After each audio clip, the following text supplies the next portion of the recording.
नमस्कार. अंत्यविधीची तयारी सुरू होती. मृतदेह सरणावर ठेवला जाणार होता. तेवढ्यात असा एक चमत्कार घडला अन सगळेच स्वर्गद्वारातील घटनेची पंचक्रोशीत रंगली चर्चा.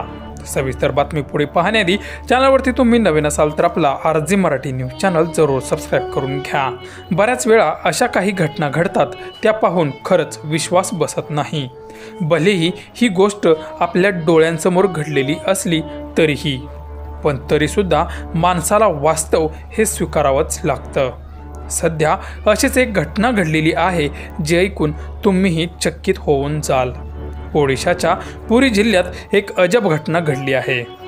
गंजम जिल्ह्यातील पोलसारा या ठिकाणी राहणाऱ्या 86 वर्षांच्या पी लक्ष्मी ह्या गेल्या काही दिवसांपासून आजारी होत्या. स्थानिक रुग्णालयात त्यांच्यावर उपचार सुरू होते, पण पी लक्ष्मी ह्या औषध उपचाराला काहीच प्रतिसाद देत नव्हत्या. त्यावेळी उपचार सुरू असतानाच तिथल्या डॉक्टरांनी त्यांना मृत घोषित केलं. तेव्हा लक्ष्मी यांच्या कुटुंबावर दुःखाचा डोंगर कोसळला.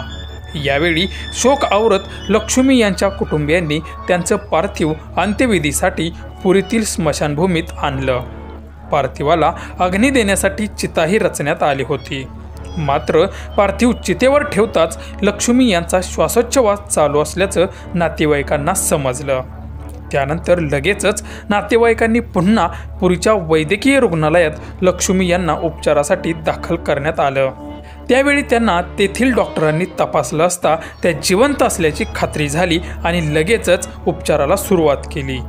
लक्ष्मी यांच्या पुनर्जन्माची पंचक्रोशीत सर्वत्रच चर्चा सुरू असून अनेकांना हा चमत्कार वाटतो आहे, तर काहींनी रुग्णालयाच्या भोंगळ कारभारावर टीका देखील केली आहे.